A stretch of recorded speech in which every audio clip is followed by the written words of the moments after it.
you know, inside, outside, threes, everything. I mean, he was just unbelievable.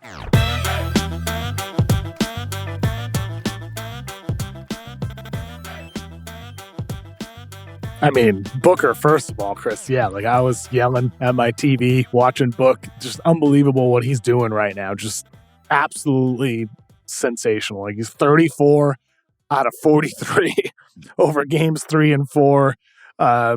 It's just absurd. Like we literally have never seen anything like this with what's happening right now. And I know Tim McMahon tweeted out the stat this morning, how he's the first player in postseason history to score over 300 points over his first 9 postseason games with a true shooting percentage over 70. Like he's Michael Jordan and LeBron James are the only guys to do this over a 9-game period at any point in the postseason. Like what Booker is doing is absolutely wild.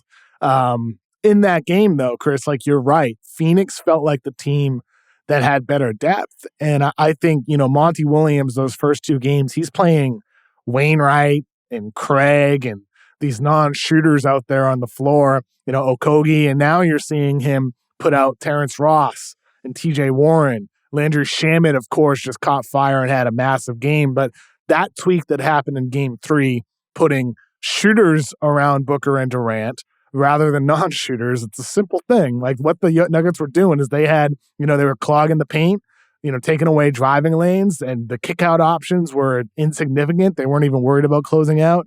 Now you get, major concerns like Warren hit those floaters in the pull-up in game 3. Shamet goes off in game 4.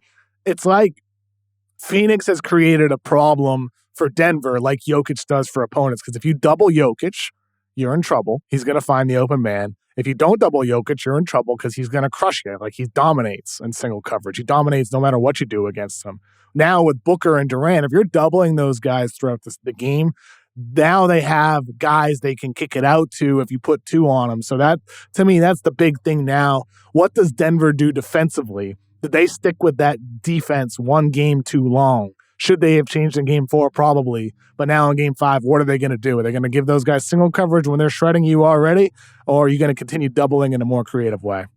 I guess there would be, look, you're going to make your adjustments for sure. They did as the game went on. One of the plays where I went crazy was when Michael Malone is literally running up the sidelines, as animated as you can be, calling for a double team.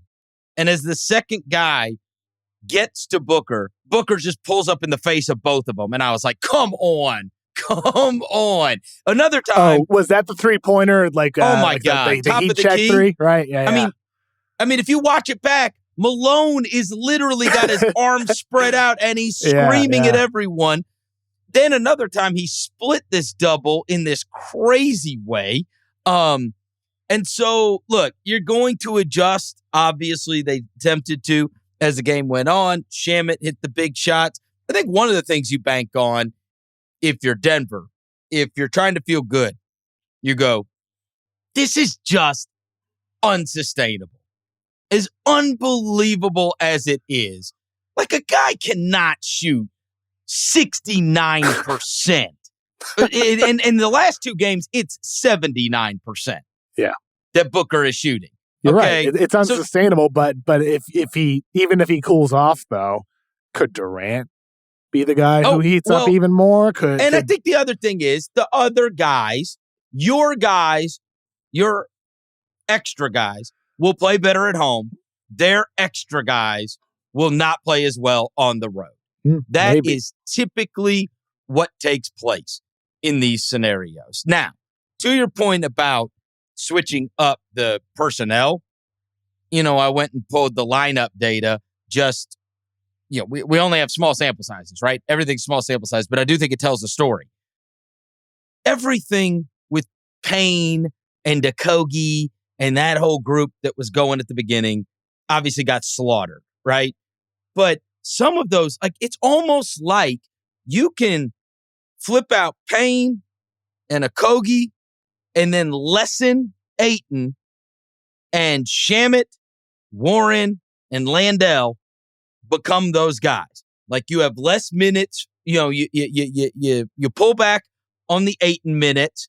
Maybe you up Landell a little bit because the numbers with him on the court are very, very good. And then you're just flipping out a couple guys. And like you say, if I need an eighth guy, then Terrence Ross can give me some run. But those other guys, he saw Torrey Craig had a really good series in that first series. He's just abandoned. He's like not playing at all. And so these other guys, you just bail on them. And you roll with Shamet, you roll with Warren, you roll with Landell, and you roll with Ross. And obviously that's not taking Ayton out of it completely, but lessening him doesn't seem to be any problem. Ayton finished that game strong. Got to give him credit. Ayton, after, really struggling throughout the entire series, throughout the whole playoffs for that matter, and much of the regular season, he finished that last stint pretty well. Got to give him credit for the fourth quarter. He played well. But Landell's been good for them. That's been surprising to me. But the numbers with him on the court have been very, very good. And so I think that, we talked about this at the beginning of the playoffs. These teams, both individually and as a team, all of your weaknesses will be exposed. When somebody is on the other side that is game planning specifically against you, they're going to take away what you're good at. And the more guys you can get on the court that have to be guarded, it's a lesson in all of these series. It's what pulls the rim protection away from the basket, and it is also what provides teams the ability to, if their stars do start getting swarmed, that if you've got the Landry Shamets and the TJ Warrens, guys that could get you a bucket if they're given the opportunity. Now we'll see. Those guys could go cold again, but at the beginning of this series, those guys, the bench did literally nothing. Nothing. Yeah. Well, and that's the thing. Like, that's the difference now. These guys are at least threats. They're just at least like you have to worry about TJ Warren, Landry Shamet, and Terrence Ross. And that's a big difference compared to Wainwright, Craig, and Okogie. And granted, Okogie's still playing. He's only down to 17 minutes. Craig's, playing 0 minutes. And Wainwright's riding the bench at this point. Yeah, I know it. So that's a huge change for the Suns. And that creates more of a difficult equation for the Nuggets to solve here. And I think you're right, Chris. Like, Booker and some of these guys should cool off for Phoenix. They should. Maybe. We'll see. Like, you never know with those scores. They should, but even if it's just one more. If it's one more game that he carries this over, that's one more game over just 7 games. Well, I think it's just 6. He will cool off, but it's just a matter of when he cools off. My best guess, look, Denver is better. They're the better team. They are. And I thought that took, I think you can say it was, 86 points one game, 70-something the next game, for those guys. And you got Landry Shamet hitting those shots, TJ Warren hitting those shots.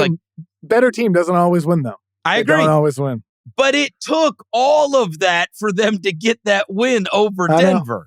I know. But I know Jokic had a huge game. He had 53 on 20 of 30. It was an unbelievable game for Jokic, too. Like, some of the shots he hits, like Katie after the game was saying, like, how frustrating it is when Jokic is hitting those shots. Like, those little floaters that he takes in the paint, it's wild. No, on the flip side. So I said I jumped out of my chair when Booker pulled it on the double team, and it went because he had already been just so pistol hot already.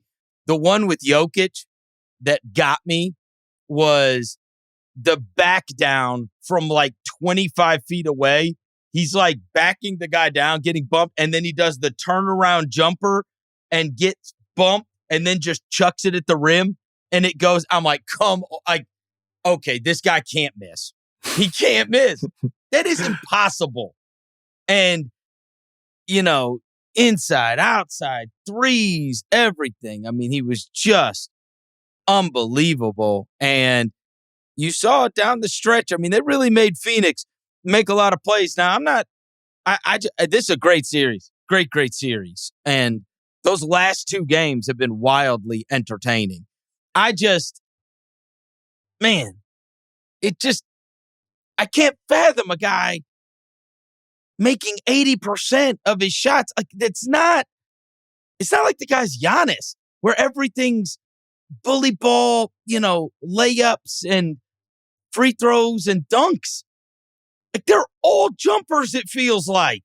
And a lot of them are just under serious duress. And so, I don't know. I love it. I'm glad I get to just sit back and enjoy it.